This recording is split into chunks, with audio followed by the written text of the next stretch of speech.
What's going on? All thanks for tuning in once again. We have Lopez versus Josh Taylor. Great fight. It's fight week. It's fight week. Another good one. This time we're going at 140 pounds. Super lightweight title on the line. It doesn't get any better than this.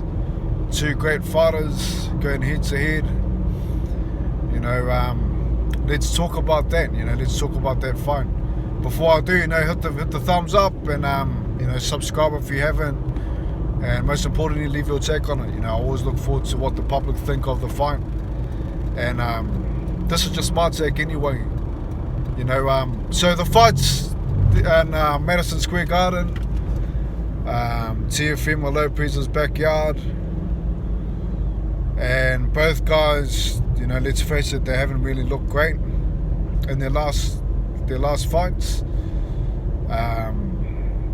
Lopez looked great in his return after losing to Cambosis. He decided, listen, I'm going to step up and weight, have a fight at super lightweight, and he looked great. He got the TKO win, and then you started to see his flaws again. You started to see a couple of holes in his attack. You started to see a couple of flaws, like I say, and Josh Taylor, showing that he's not the finisher that he thinks that he is. Losing to Jack Catterall,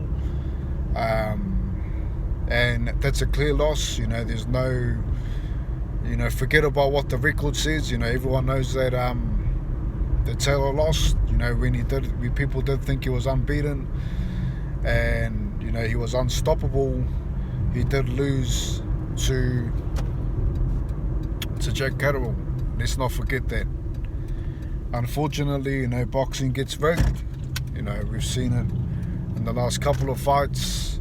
Again, in my opinion, with the Loma and Haney fight, I thought Loma won. If it was a draw, I would have been okay with it, but I'm definitely not okay with Loma losing. And so like I say, both guys haven't really looked the same. And both guys have shown that they can get dropped. We saw Lopez get dropped from Cambosis, and we saw Taylor getting dropped from Catterall. So although Taylor's the favourite, Taylor has requested to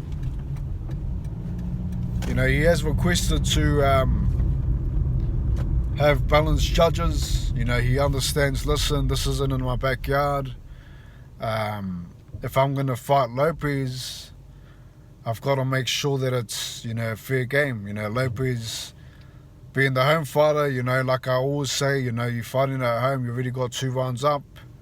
You're already winning the fight before the bell rings. You're going into round 8. Let's just say one guy's won 4 rounds, one guy's won 4 rounds.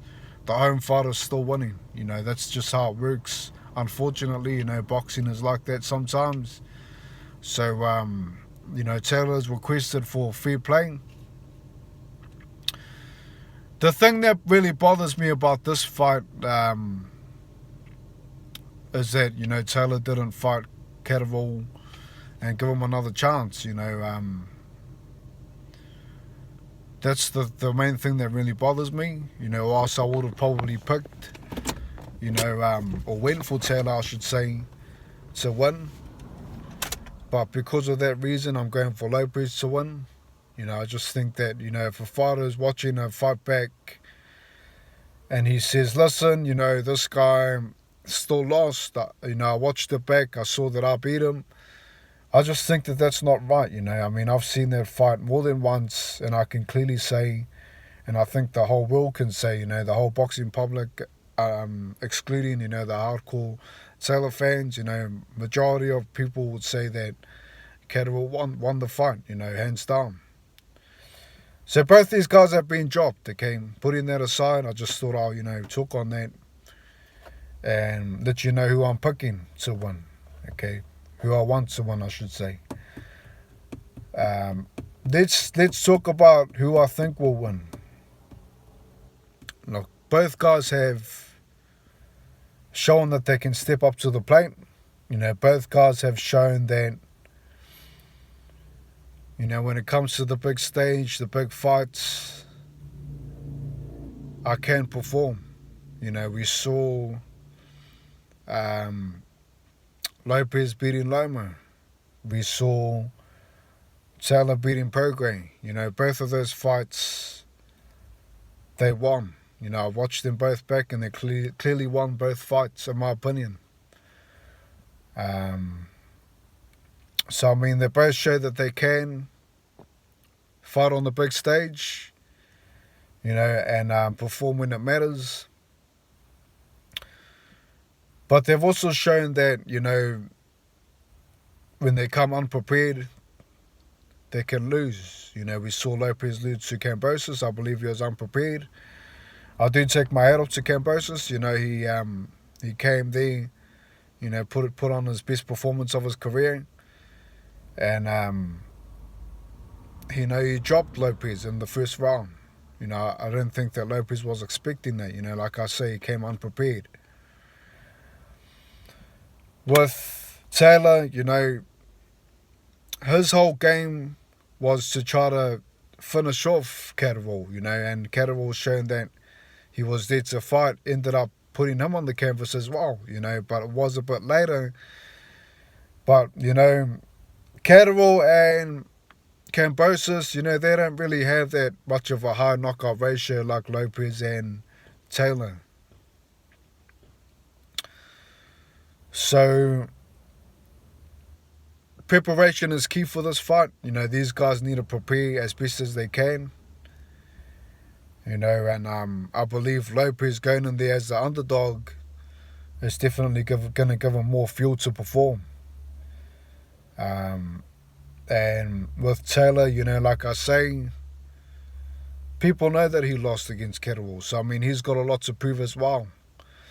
The thing with Taylor is that, he's fighting in Lopez's home turf. So, he really needs to, put on a performance and a half. Okay? He needs to win eight rounds out of the 4, and he needs to make sure that they're convincing to the judges, convincing to the public. When I say convincing, I'm talking about Alexander Usyk challenging Joshua. That was a convincing win. He fought Joshua in the UK. And those championship rounds really count. Those end rounds, that's the key for Taylor. He really needs to pick up the pace. He can't afford to, start slowing down, start missing like he did against Catterall. Look at the last 2 rounds with Taylor fighting Catterall. I believe he only landed like 10 punches. Could be less. Watch it back. Look at the stats. Okay. So,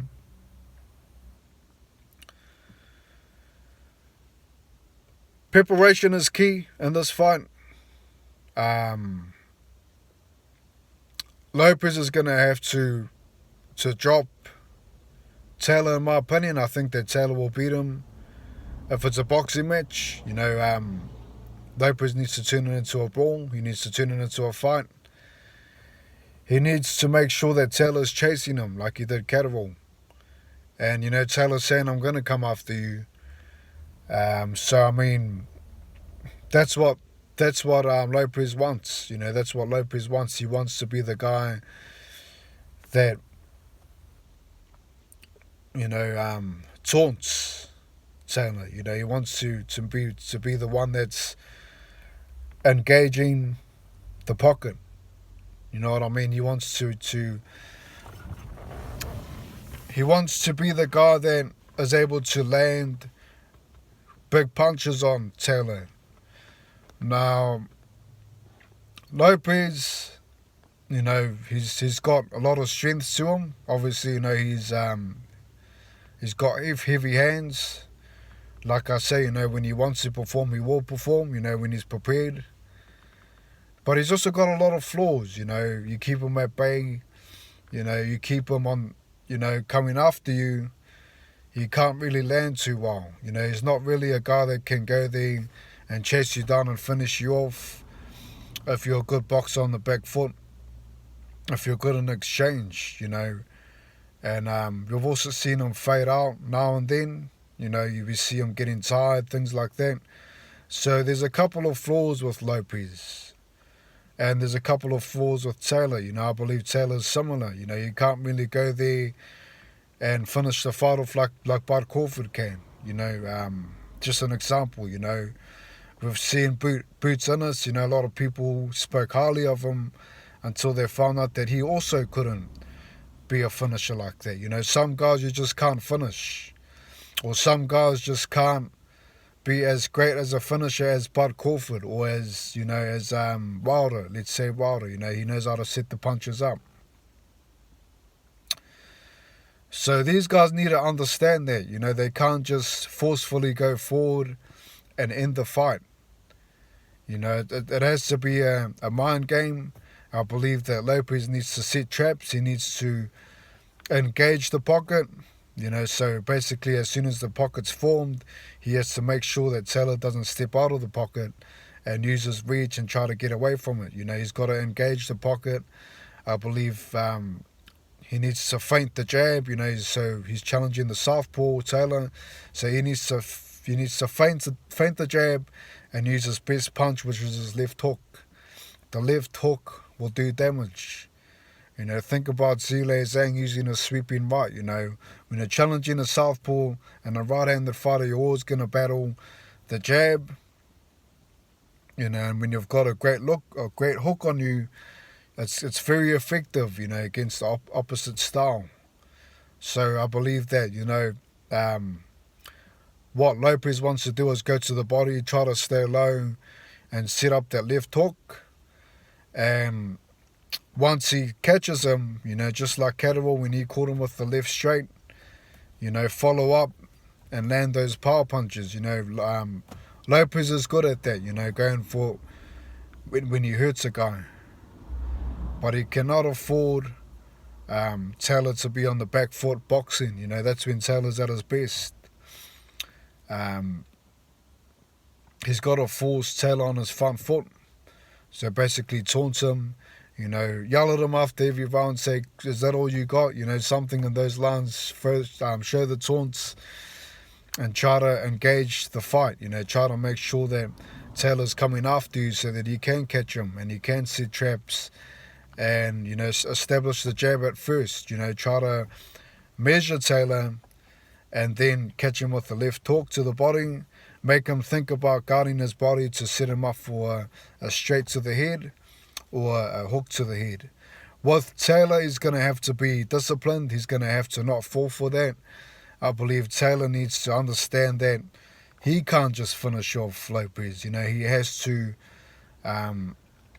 you know, set a fast pace at the start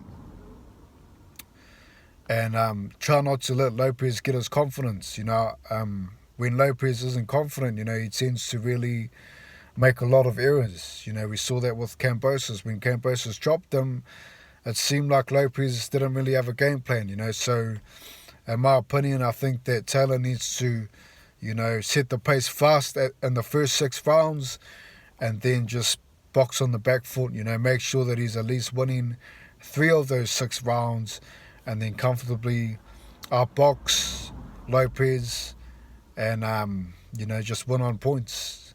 I don't think that, you know, Taylor really needs a knockout. I think that he can outbox Lopez. I think that if he goes for a knockout, he could, you know, end up on the canvas himself. You know, he cannot afford to be on the canvas in this fight, Taylor. You know, it's more of a risk for him than it is for Lopez. You know, Lopez being the home fighter. Like I said before, you know, we saw Catterall drop Taylor and Taylor still won because he was the home fighter in the UK. This time Taylor's going to Teofimo's backyard and he can't afford to be dropped. So he's got to be really disciplined. He's got to make Lopez, you know, go after him forcing him to make, little errors, small errors, so that he can capitalize, use his reach, and land some great punches on him. So after the exchange, he's got to make sure that he's on the back foot. You cannot afford to keep chasing Lopez, because Lopez has got dangerous power on the left hook, and also, his straight right is also great, so he's got to be careful with that. So yeah, so basically overall, I'm choosing, I'm choosing Taylor to win. I can understand why, Taylor's the favourite, because, he has been in program in his division. Although, he isn't active, let's just hope that he can perform. But I'm going for Lopez. That means I'm backing him. I want him to win, but I think that Taylor will win. So Lopez, he needs to be careful in the first 6 rounds. He needs to make sure that he controls the fight. He needs to establish the jab. He needs to do a lot of feints and engage the pocket. With Taylor, he needs to, engage now and then, crash the pocket and box on the back foot. That's my opinion anyway. I'm picking Taylor by points. But if Lopez can drop him, then Lopez wins. That's my take. Leave yours. Look forward to the comments and another great fight. Let's hope for a fair game. Let's hope for a fair match and great judges and a good referee. I'll catch you all soon. Leave your take. Thanks for tuning in once again. Like I say, hit the red button if you're new, and hit the thumbs up. Thanks for tuning in. Catch you next time. Peace. Have a good one.